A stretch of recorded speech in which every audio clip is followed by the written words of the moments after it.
dear students. How are you? I hope you all are well, fit, fine and healthy with your family. Today I am going to teach literature portion. So everyone open your English reader book. The name of the book is Moonbeam course book. Today I will discuss chapter 3rd, washing clothes with my mom. The name of the chapter is washing clothes with my mom. अपने माँ के साथ कपड़े धुलना, ये chapter का नाम है. आज मैं आपको इसी चैप्टर के बारे में लाइन बाय लाइन पढ़ाऊंगी. So everyone ready? Open your book.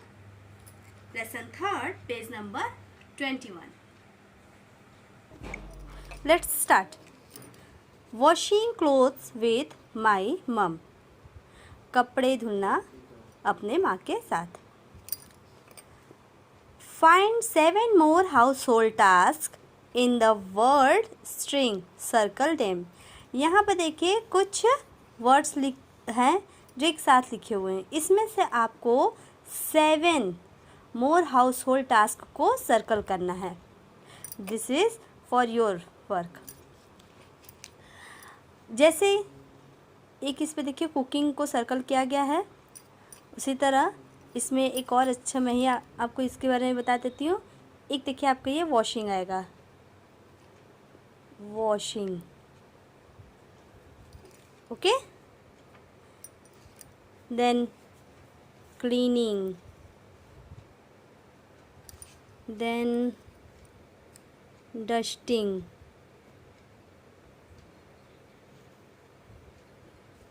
then clearing the garbage, then watering the plants, then chopping vegetables, and last shopping for groceries. This is the 7 household tasks. 1, 2, 3, 4, 5, 6 and 7. These are 7 household tasks. Okay? Do you help with household tasks? क्या आप household task में मदद करते हैं?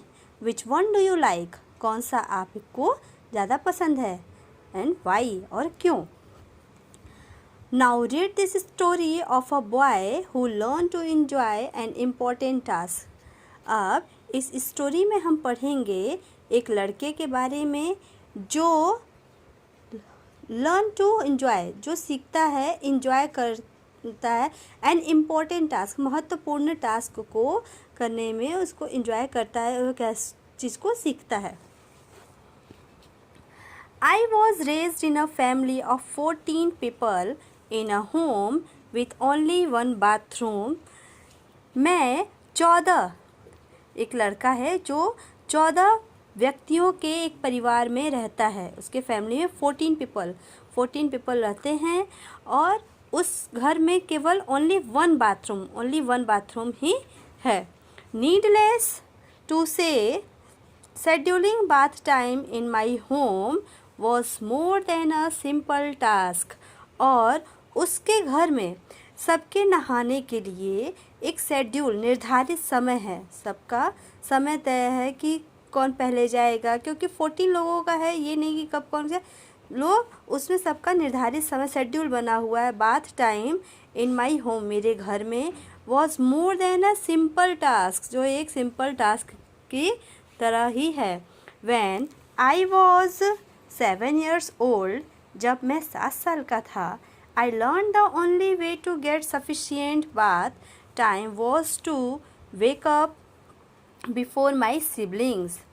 जब मैं 7 साल का था तब मैंने केवल ये सीखा कि किस तरीके से सफिशिएंट मीन्स पर्याप्त, किस तरीके से मैं सफिशिएंट बाथ समय पर ले सकता हूँ. To woke up before my sibling, अपने भाई बहनों के, जो सगे भाई बहन होते हैं तो उनको बोलते हैं सिबलिंग. अपने भाई बहन के उठने से पहले मैं सफिशिएंट पर्याप्त मात्रा में कैसे मतलब ज़्यादा समय तक कैसे नहा सकता हूँ। My mother gave me an old wind up clock so I could woke up early. मेरी माँ ने मुझे एक पुरानी विंड अप क्लॉक दी थी, घड़ी दी थी, जिससे मैं जल्दी उठ सकूँ। The first morning I use the alarm. पहली सुबह मैंने अलार्म का यूज़ किया, घड़ी में अलार्म लगा लिया और सुबह 5:30 बजे का उसने अलार्म लगाया और उसने पहली सुबह अलार्म का यूज़ किया। आई वेक अप एट 5:30 और मैं 5:30 पर सुबह मॉर्निंग 5:30 5:30 बजे उठा। Walk down stairs as quietly as possible और मैं चुपचाप धीरे से सीढ़ी से नीचे की ओर जितना चुपचाप हो सका उतना धीरे धीरे मैं नीचे जाने लगा। एंड हैड अ बाथ और बाथ लिया, नहाया। वाइल आई बाथ जब मैं नहा रहा था, I heard dad steering in the bedroom तब मैंने बेडरूम से अपने पिताजी की चलने की आवाज़ को सुना। स्टीरिंग मीन्स मूविंग, चलने की आवाज़ को सुना। Which was adjacent to the bathroom, adjacent मतलब नियर, विच वॉज एडजेसेंट जो बाथरूम के पास ही था। After I completed my bath, मैंने जब अपने बात को कंप्लीट कर लिया उसके बाद मतलब मैं अपने नहाने के बाद, I was going back upstairs when I heard a buzzing in the basement। जब मैं नहा लिया और नहाने के बाद जब मैं ऊपर की ओर जा रहा था तब मैंने heard सुना a buzzing in the basement। Basement, जो बेसमेंट होता है कमरे के नीचे, कमरे के भूतल, जो सबसे नीचे का कमरा होता है, घर के सबसे नीचे का भूतल का कमरा, उसको बोलते हैं बेसमेंट। बेसमेंट में से कुछ फुसफुसाने की आवाज़ को सुनी। I tiptoed to the basement landing and looked around the corner। मैं शांति से दबे पाँव बेसमेंट की ओर गया। and landing around looked around the corner of the stairs और stairs सीढ़ियों पर से कोने, चारों तरफ कोने पर देखा। Mom was bent over our dryer। माँ हमारे ड्रायर, कपड़े सुखाने की मशीन को ड्रायर कहते हैं, ड्रायर की तरफ झुकी हुई थी। Pulling clothes out and setting them on a table और वह उसमें से कपड़े निकाल करके टेबल पर रख रही थी। शी वॉज सिंगिंग, वह गा रही थी। Without turning around she said what, without turning around, बिना पीछे घूमे हुए, बिना मुड़े हुए, शी सेड उन्होंने कहा, What are you doing? तुम क्या कर रहे हो? I heard buzzing, I said, मैंने कहा, मैंने कुछ buzzing की आवाज़ सुनी, फुसफुसाने की आवाज़ या किसी की आवाज़ सुनी। What are you doing? आप क्या कर रही हैं? Washing clothes, कपड़े धुल रही हूँ। She replied, उन्होंने उत्तर दिया। This early, इतनी सुबह? 4 days a week, she replied, उन्होंने उत्तर दिया, एक हफ्ते में 4 दिन। Mom explained that she woke at 4 o'clock every Monday। फिर माँ ने मुझे बताया कि वह सुबह 4 बजे जल्दी उठ जाती हैं। Every Monday, Tuesday, Wednesday and Thursday, हर सोमवार, मंगलवार, बुधवार और गुरुवार को कपड़े धुलने के लिए सुबह 4 बजे उठ जाती हैं। She explained it was necessary to keep us in clothes। फिर उन्होंने एक्सप्लेन किया कि हमें साफ रखने के लिए, to keep us in, कि यह आवश्यक है to keep us in clean clothes, हमें साफ रखने के लिए कि कपड़े हमारे साफ रहें, यह आवश्यक है कि उन्हें हफ्ते में 4 दिन कपड़े धुलने पड़ते हैं। Turn the page. Dad's up too, I said, मैंने कहा, पिताजी को भी? I know, he does paperwork while I do laundry। मैं जानती हूँ, ही डज़ पेपर वर्क, वह अपना पेपर वर्क मतलब ऑफिस का जो भी कार्य होता है या पेपर वर्क होता है वो करते हैं जब मैं कपड़े धुलने का काम करती हूँ। It is the only time the house is quiet enough to concentrate, यह केवल यही समय होता है जब घर में पूरी तरह से शांति होती है और वह अपने काम में कंसंट्रेट, इनफ टू कंसंट्रेट, वह कंसंट्रेट एकाग्र हो पाते हैं। Why were you singing, I asked, मैंने पूछा, आप गाना क्यों गा रही थी? I might as well as enjoy my work, मैं अपने कार्य को इंजॉय कर रही थी। नो यूज़ बीइंग अपसेट, उसे अपसेट निराश नहीं हो रही थी। Mom still used an old wringer washer, mom अभी भी पुराने रिंगर वॉशर को, कपड़े धुलने की मशीन को ही यूज़ कर रही थी, इस्तेमाल करती हैं। But she was absolutely thrilled, लेकिन वह अभी भी पूर्ण रूप से, एब्सोल्युटली, कंप्लीटली, पूर्ण रूप से हैप्पी हैं कि she and dad had scraped together,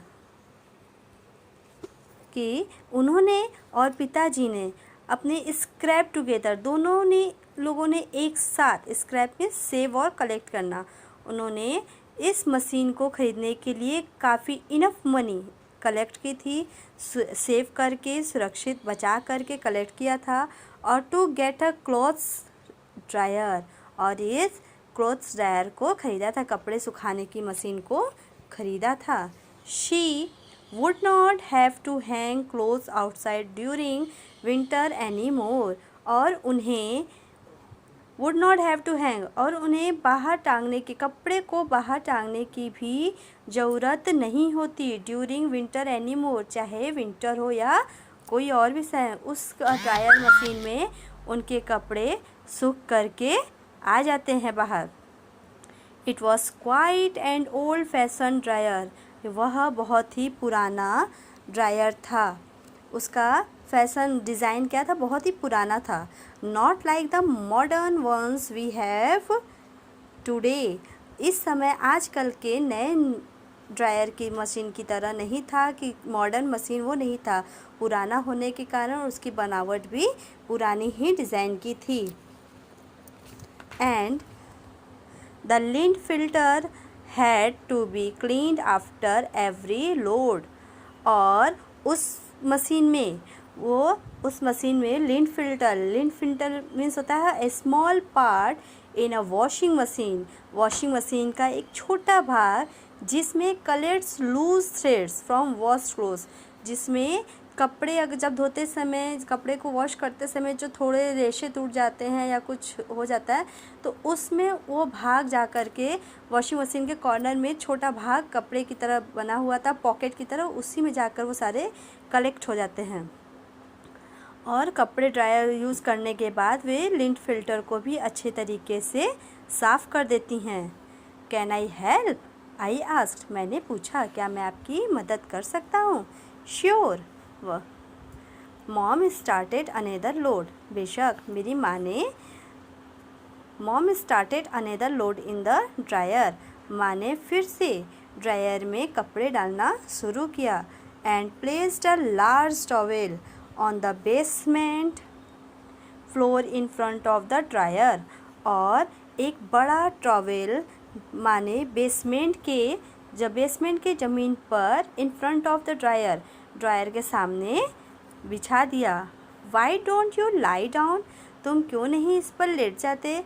and catch a nap until we are ready for another load, और तुम क्यों नहीं इस टॉवल पर तब तक लेट जाते जब तक मैं कपड़े सुखाती हूँ, और एक छोटी झपकी, नैप में छोटी झपकी ले लेते जब तक मैं कपड़े सुखा लेती हूँ या अन्य कपड़े को और उस पर लोड नहीं कर देती।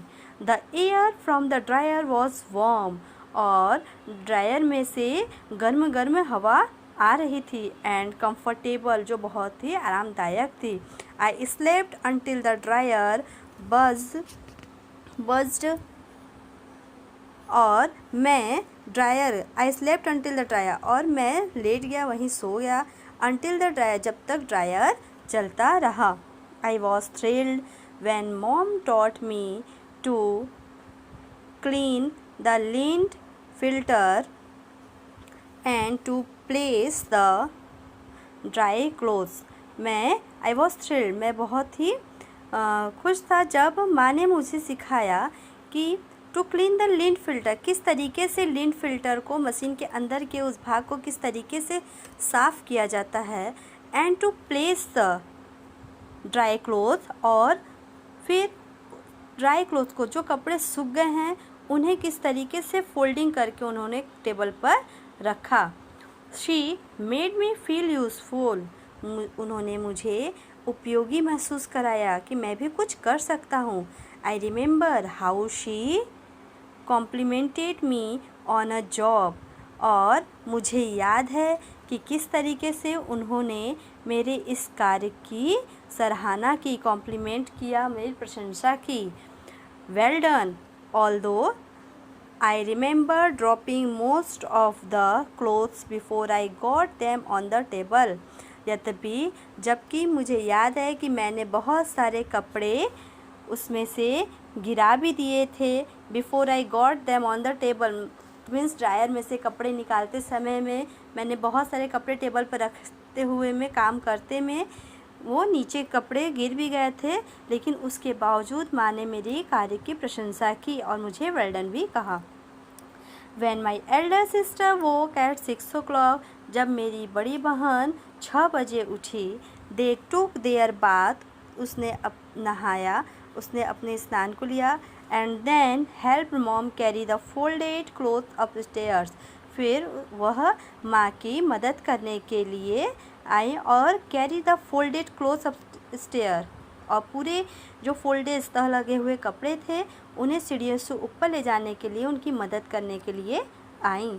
दैट वॉज अ रिचुअल, यह एक प्रथा की तरह हो गई थी, परंपरा की तरह हो गई थी कि माँ सुबह उठ करके काम करती, कपड़े धुलती 4 बजे, और फिर 6 बजे मेरी बहन जब उठती तो नहा धुल करके आती और माँ के साथ लग करके कपड़ों को, तहे हुए कपड़ों को ऊपर ले करके जाती। I had not noticed until that morning, मैंने इससे पहले, आज की सुबह से पहले यह चीज़ कभी नोटिस नहीं किया था। द नेक्स्ट मॉर्निंग, अगली सुबह, I set the alarm for 4 o'clock, मैंने अलार्म 4 बजे का सेट किया। I hurried through my bath rushed to the basement to help mom, मैं जल्दी से नहाया और बेसमेंट की तरफ माँ की मदद करने के लिए चल गया। She placed a towel on the floor, और उन्होंने फिर से फ्लोर पर टॉवल को बिछाया।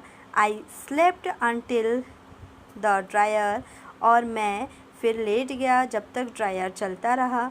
Then cleaned the lint filter, फिर उस मशीन के लिंट फिल्टर को मैंने साफ़ किया। And stacked the clothes on the table, और टेबल पर कपड़े को तह करके रखा, ढेर लगाए, स्टक्ड मीन्स ढेर लगाना। I slept between loads with mom while mom sang, और मैं सोया रहा बिटवीन लोड्स, कपड़े, जब तक माँ कपड़ा धुलती रही उन कपड़े को ढेर के सामने, और माँ के गुनगुनाने के गाने की आवाज़ के बीच में मैं सोता रहा। Folded clothes and washed another load, और वह फोल्डेड कपड़े को फोल्ड करती रहीं और अन्य कपड़े को भी धुलती रहीं। दैट वॉज अ रूटीन, यह एक रूटीन कार्य हो गया था। We kept even wash day for several years, और हम इसी तरह कार्य को कुछ सालों तक करते रहें। I look back on those days with fond memories, I look back, जब मैं पीछे देखता हूँ, ऑन दोज डेज, उन बीते हुए दिनों को, विथ फॉन्ड मेमोरीज, जो मेरी फॉन्ड लवली मेमोरीज थी, प्रिय यादें थी। My parents taught my sibling and me, मेरे माता पिता ने मेरे भाई बहनों को और मुझे, that work was not a hardship, जो कार्य बहुत ही हार्डशिप नहीं था, उन्हें क्या करना सिखाया। And sometimes when I am working, कुछ समय जब मैं कार्य कर रहा हूँ, I catch my self singing a song, तब मैं अपने कार्य को करते हुए गाने को गाता हूँ। I learn in that old basement and smile, और मैं सीखता हूँ, लर्न मतलब कि मैंने सीखा, इन दैट ओल्ड बेसमेंट, इस चीज़ को अपने पुराने बेसमेंट में, और मुस्कुराया। It's amazing to me how seemingly insignificant moments create fond memories that last a lifetime। यह बहुत ही अमेजिंग था कि किस तरीके से मैंने प्रकट रूप से अपने इस महत्वहीन क्षण को क्रिएट्स किया, फॉन्ड मेमोरीज, उस प्रिय यादों को मैंने लास्ट अ लाइफ टाइम, उसको मैंने जिया। मतलब कि इस इन दिस स्टोरी, इसमें लड़के ने अपने हर कार्य को अपने माँ से, अपने पिताजी से, अपने कार्य को करते हुए करना सीखा कि किस तरीके से हर कार्य को बिना घबराए हुए और उस कार्य को पूरे लविंगली रूप से, मतलब कि उसको एंजॉय करते हुए उसको कार्य को करना चाहिए, घबराना नहीं चाहिए। यदि आप किसी भी कार्य को फुल्ली एंजॉय करके करते हो, तब आपको वो कार्य बहुत बड़ा नहीं लगता है, उसमें बोरियत भी नहीं होती है, और वो कार्य करने में आपकी इंटरेस्ट भी बढ़ती है। आप इसे ज़रूर ट्राई करिएगा। जिस कार्य से आपको बोरियत होती है, अगर आप उसको एंजॉय लेकर के करेंगे, इसे प्रैक्टिस में ज़रूर करिएगा कि एंजॉय लेकर करिए। उस काम करते समय में आप गाना गाइए या कोई भी और कुछ बातें करती रहिए, तो उससे क्या आपका समय बहुत जल्दी बीत जाएगा और कार्य में भी बहुत ज़्यादा आपको भारी नहीं लगेगा। Okay, I hope you all understand this story. Okay, take care. Thank you. Bye bye. Thanks for watching my video.